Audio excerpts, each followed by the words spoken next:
Hi friends, welcome to Damayanti's veg recipes. ಅವಲಕ್ಕಿನ ಬಳಸಿ ಒಂದೊಳ್ಳೆ ಅವಲಕ್ಕಿ ಉಂಡೆ ಮಾಡಿ ತೋರಿಸ್ಕೊಡ್ತಾ ಇದ್ದೀನಿ. ತುಂಬಾ ಚೆನ್ನಾಗಿರುತ್ತೆ. ಇದು ಹಬ್ಬ ಹರಿದಿನಗಳಲ್ಲಿ ಮಾಡ್ಬೋದು ಮತ್ತು ಹಾಗೆಯೇ ಇದು ಸುಮ್ಮನೆ ಈವ್ನಿಂಗ್ ಟೈಮಿಗೆ ಮಕ್ಕಳಿಗೆ ಮಾಡಿಕೊಡ್ಬೋದು. ಸ್ನ್ಯಾಕ್ ಬಾಕ್ಸ್ಗೆ ಮಕ್ಕಳಿಗೆ ಹಾಕ್ಕೊಡ್ಬೋದು, ಅಷ್ಟು ಚೆನ್ನಾಗಿರುತ್ತೆ. ನೋಡಿ, ಇದ್ರ ಒಳಗಡೆ ಓಪನ್ ಮಾಡಿದಾಗ ನೋಡಿ ಸಾಫ್ಟಾಗಿರುತ್ತೆ, ಒಂಥರ ತಿಂತಾ ಇದ್ದರೆ ತುಂಬ ಚೆನ್ನಾಗಿರುತ್ತೆ. ಗೋಡಂಬಿ ದ್ರಾಕ್ಷಿ ಎಲ್ಲ ತುಪ್ಪದಲ್ಲಿ ಹುರಿದಿರೋದು ಇನ್ನೂ ಚೆನ್ನಾಗಿರುತ್ತೆ. ಹಾಗಾದರೆ ಫ್ರೆಂಡ್ಸ್, ಈ ಅವಲಕ್ಕಿ ಉಂಡೆ ಹೇಗೆ ಮಾಡೋದು, ಏನೇನು ಇಂಗ್ರೀಡಿಯೆಂಟ್ಸ್ ಹಾಕ್ಕೊಂಡು ಮಾಡ್ತಾ ಇದ್ದೀನಿ ಅಂತ ಕ್ವಿಕ್ಕಾಗಿ ರೆಸಿಪಿ ನೋಡ್ಕೊಬರೋಣ ಬನ್ನಿ. ಮೊದಲಿಲ್ಲಿ ಒಂದು ದಪ್ಪ ಕಡಾಯಿಯನ್ನು ತಗೊಂಡಿದ್ದೀನಿ. ಹಾಗೆ 1 ಕಪ್ಪಷ್ಟು ಕೊಬ್ಬರಿಯನ್ನು, ಹಸಿ ತೆಂಗಿನಕಾಯಿಯನ್ನು ಹುರಿದು ಒಣಗಿಸಿ ಇಟ್ಟಿರೋದು ಇದು. ಇದನ್ನು ಮತ್ತೆ ಒಂದು ಸ್ವಲ್ಪ ಪರಿಮಳ ಬರೋದಕ್ಕೋಸ್ಕರ ಹುರ್ಕೋತಾ ಇದ್ದೀನಿ. ಒಂದು ಸ್ವಲ್ಪ ಕೆಂಪು ಕಲರ್ ಬಣ್ಣ ಬಂದರೆ ಸಾಕು. ನೋಡಿ, ಇಷ್ಟು ಒಂಥರ ಕ್ರಿಸ್ಪಿಯಾಗಿರಬೇಕು, ಅಲ್ಲಿವರೆಗೆ ಇದನ್ನ ಹುರ್ಕೋಬೇಕು.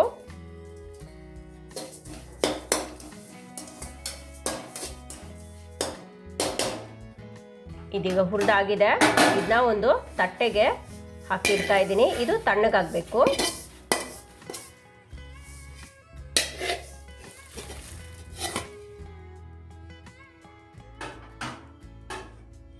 ನೋಡಿ, ಈ ಬಣ್ಣದಲ್ಲಿ ಇರಬೇಕು. ನಂತರ ಅದೇ ಕಡಾಯಿಯನ್ನು ಒಲೆ ಮೇಲೆ ಇಟ್ಟು ಅವಲಕ್ಕಿ, 1 ಕಪ್ಪಷ್ಟು ಅವಲಕ್ಕಿ ಹಾಕ್ಕೊಂಡು ಇದನ್ನು ಒಂದು ಸ್ವಲ್ಪ ಹೊತ್ತು ಹುರಿಬೇಕು. ಇದು ಒಂದು 5 ನಿಮಿಷ ತಗೊಳ್ಳುತ್ತೆ. ಮೀಡಿಯಮ್ ಫ್ಲೇಮಲ್ಲಿ ಇಟ್ಕೊಂಡು ಹುರಿಯಿರಿ. ಬಣ್ಣ ಚೇಂಜ್ ಆಗೋವರೆಗೆ ಹುರಿಯಿರಿ. ಇದು ಅವಲಕ್ಕಿ ಹುರಿದಾಗ ಕಲರ್ ಚೇಂಜ್ ಆಗುತ್ತೆ, ಹಾಗೆ ಅದರದ್ದು ಸ್ಮೆಲ್ ಬರುತ್ತೆ, ಅಲ್ಲಿವರೆಗೆ ನೀವು ಹುರಿಬೇಕು. ಇದೀಗ ರೆಡಿಯಾಗಿದೆ. ಆಫ್ ಮಾಡಿಬಿಟ್ಟು ಇದನ್ನು ಪ್ಲೇಟ್ಗೆ ಹಾಕ್ಕೊಂಡು ತಣ್ಣಗಾಗಕ್ಕೆ ಇಡ್ತಾ ಇದ್ದೀನಿ. ಇವೆರಡು ಸ್ವಲ್ಪ ತಣ್ಣಗಾಗಕ್ಕೆ ಇಡಬೇಕು. ನೋಡಿ, ಅವಲಕ್ಕಿ ಕೈಯಲ್ಲಿ ಈಗ ಪುಡಿ ಮಾಡಿದಾಗ ಈ ಥರ ಕ್ರಂಚಿನೆಸ್ ಇರಬೇಕು. ರೆಡಿಯಾಗಿದೆ. ಇದನ್ನ ಸೈಡ್ಗೆ ಇಡ್ತಾ ಇದ್ದೀನಿ. ಈಗ ಅದು ತಣ್ಣಗಾಗೋಷ್ಟರಲ್ಲಿ ಒಂದು ಪ್ಯಾನ್ಗೆ 1 ಟೇಬಲ್ ಸ್ಪೂನಷ್ಟು ತುಪ್ಪನ ಹಾಕ್ಕೊಂಡು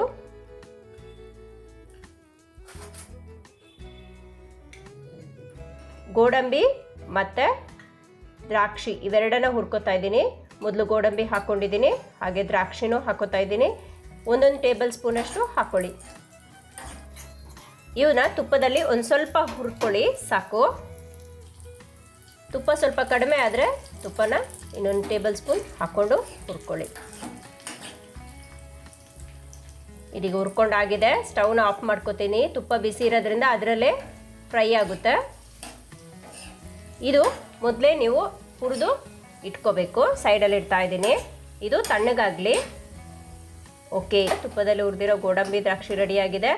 ಅಷ್ಟರಲ್ಲಿ ಅವಲಕ್ಕಿ ಹುರಿದಿಟ್ಕೊಂಡಿದ್ದಲ್ವಾ, ಅದು ತಣ್ಣಗಾಗಿದೆ. ಇದನ್ನ ಇವಾಗ ಮಿಕ್ಸಿ ಜಾರ್ಗೆ ಹಾಕ್ಕೊಂಡು ತರ್ತರಿಯಾಗಿ ರುಬ್ಕೋಬೇಕು.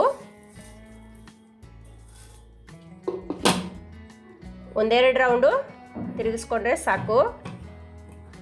ನೋಡಿ, ಈ ರೀತಿಯಾಗಿ ತರ್ತರಿಯಾಗಿ ರುಬ್ಕೊಂಡು ಬಂದಿದ್ದೀನಿ. ಕೈಯಲ್ಲಿ ಹಿಡಿದ್ರೆ ಒಂದು ರವೆ ಥರ ಇರುತ್ತೆ. ಅದೇ ರುಬ್ಕೊಂಡಿರುವ ಪುಡಿಗೆ, ಅವಲಕ್ಕಿ ಪುಡಿಗೆ ಇವಾಗ 1/4 ಕಪ್ಪಷ್ಟು ಬೆಲ್ಲ ಹಾಗೂ 1 ಟೀ ಸ್ಪೂನಷ್ಟು ಏಲಕ್ಕಿ ಪುಡಿ, ಇಲ್ಲಾಂದರೆ 2 ಏಲಕ್ಕಿಯನ್ನು ಹಾಕ್ಕೊಂಡು, ಹಾಗೆ 1 ಕಪ್ ಹುರಿದಿಟ್ಟಿರುವ ಕೊಬ್ಬರಿ ಹಾಕ್ಕೊಂಡು ಚೆನ್ನಾಗಿ ರುಬ್ಕೊಂಡು ತಗೊಂಡು ಬಂದಿದ್ದೀನಿ. ನೋಡಿ, ಈ ರೀತಿಯಾಗಿ ಇರಬೇಕು.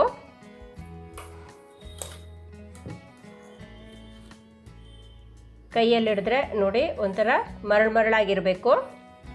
ಓಕೆ, ಇದೀಗ ರೆಡಿಯಾಗಿದೆ. ಇವಾಗ ಇದನ್ನೂ ಪಾತ್ರೆಗೆ ಹಾಕೋತಾ ಇದ್ದೀನಿ. ಎಲ್ಲಾನು ಒಂದು ಅಗಲವಾಗಿರುವಂಥ ಪಾತ್ರೆಗೆ ಹಾಕ್ಕೊಂಡು ಕೈಯಲ್ಲಿ ಚೆನ್ನಾಗಿ ಮಿಕ್ಸ್ ಮಾಡ್ಕೊಳ್ಳಿ. ಈಗ ಗೋಡಂಬಿ ದ್ರಾಕ್ಷಿ ತುಪ್ಪದಲ್ಲಿ ಹುರಿದಿರೋದನ್ನ ಹಾಕೋತಾ ಇದ್ದೀನಿ.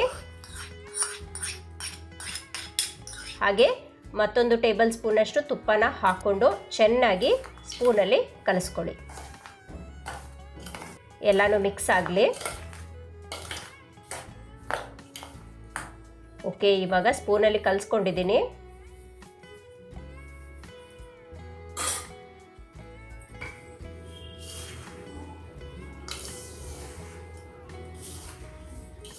ಇವಾಗ ಕೈಯಲ್ಲಿ ಚೆನ್ನಾಗಿ ಮಿಕ್ಸ್ ಮಾಡಿಕೊಂಡು ಸ್ವಲ್ಪ ಪುಡಿ ಪುಡಿಯಾಗಿದ್ದರೆ 1-2 ಟೇಬಲ್ ಸ್ಪೂನಷ್ಟು ನೀರನ್ನು ಹಾಕ್ಕೊಂಡು ಸ್ವಲ್ಪ ಮಿಕ್ಸ್ ಮಾಡ್ಕೊಳ್ಳಿ.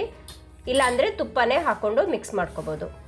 ನೋಡಿ, ಈ ರೀತಿಯಾಗಿ ಗಟ್ಟಿಯಾಗಿ ಹಿಡಿದ್ರೆ ಉಂಡೆ ಕಟ್ ಬರುತ್ತೆ. ಓಕೆ, ಈಗ ರೆಡಿ ಆಗಿದೆ. ನೋಡಿ, ಈ ರೀತಿಯಾಗಿ ಪ್ರೆಸ್ ಮಾಡಿಕೊಂಡ್ರೆ ಸಾಕು.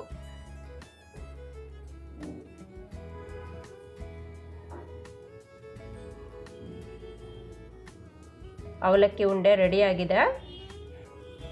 ಹಾಗೆಯೇ ಮತ್ತೊಂದು ಉಂಡೆ ಮಾಡ್ತಾ ಇದ್ದೀನಿ ನೋಡಿ. ಸುಮ್ಮನೆ ಈಗ ಕೈಯಲ್ಲಿ ಹಿಡಿದು ಪ್ರೆಸ್ ಮಾಡ್ಕೊಳ್ಳಿ. ನೋಡಿ, ಈ ರೀತಿಯಾಗಿ ಗಟ್ಟಿಯಾಗಿ ಪ್ರೆಸ್ ಮಾಡಬೇಕು, ಆವಾಗ ಉಂಡೆ ಗಟ್ಟಿಯಾಗಿ ಇಟ್ಕೊಳ್ಳುತ್ತೆ. ಒಂದು ಉಂಡೆ ಕಟ್ಟುವ ಅದಕ್ಕೆ ನೋಡಿ, ಇವಾಗ ಒಂದು ಹಿಡಿಯನ್ನು ಕೈಯಲ್ಲಿ ಹಿಡಿದು ಈ ರೀತಿಯಾಗಿ ಗಟ್ಟಿಯಾಗಿ ಹಿಡಿದು ಇಟ್ಕೋಬೇಕು, ಆವಾಗ ಉಂಡೆ ಕಟ್ಕೊಳ್ಳೋಕ್ಕೆ ಈಸಿ ಆಗುತ್ತೆ. ಓಕೆ, ಇವಾಗ ಎಲ್ಲ ಉಂಡೆನೂ ಇದೇ ರೀತಿಯಾಗಿ ಮಾಡ್ತಾ ಇದ್ದೀನಿ. ನೋಡ್ಕೊಂಡ್ರಲ್ಲ ಫ್ರೆಂಡ್ಸ್, ಎಷ್ಟು ಈಸಿಯಾಗಿ ಅವಲಕ್ಕಿ ಉಂಡೆಯನ್ನು ಮಾಡ್ಬೋದು. ಇದು ಹಬ್ಬ ಹರಿದಿನಗಳ ಟೈಮಲ್ಲಿ ಮಾಡ್ಕೋಬೋದು, ತುಂಬ ಚೆನ್ನಾಗಿರುತ್ತೆ. ಇದನ್ನು ಮಕ್ಕಳಿಗೆ ಈವ್ನಿಂಗ್ ಟೈಮಿಗೆ ಮಾಡಿಕೊಟ್ಟು ಒಂದು ಡಬ್ಬದಲ್ಲಿ 1 ವಾರದವರೆಗೆ ಇಡ್ಬೋದು. ಗಾಳಿ ಹೋಗದೇ ಇರತಕ್ಕಂತಹ ಏರ್ ಟೈಟ್ ಕಂಟೈನರಲ್ಲಿ ಹಾಕಿ ಇದನ್ನ 1 ವಾರ ತನಕ ಇಡ್ಬೋದು. ತುಂಬ ಚೆನ್ನಾಗಿರುತ್ತೆ, ಟೇಸ್ಟಿಯಾಗಿರುತ್ತೆ. ಬೆಲ್ಲದಿಂದ ಮಾಡಿರೋದ್ರಿಂದ ತುಂಬ ರುಚಿಯಾಗಿರುತ್ತೆ. ಓಕೆ, ನೀವು ಕೂಡ ಟ್ರೈ ಮಾಡಿ ಹೇಗಿತ್ತು ಅಂತ ನನಗೆ ಕಮೆಂಟ್ ಮೂಲಕ ತಿಳಿಸಿ. ಹಾಗೆಯೇ ಶೇರ್ ಮಾಡಿ. ಮತ್ತಷ್ಟು ಈ ರೀತಿಯಾದ ಡಿಫ್ರೆಂಟ್ ಆಗಿರ್ತಕ್ಕಂಥ ರೆಸಿಪೀಸ್ಗೆ ದಮಯಂತೀಸ್ ವೆಜ್ ರೆಸಿಪೀಸ್ ಚಾನಲ್ನ ಸಬ್ಸ್ಕ್ರೈಬ್ ಮಾಡಿ.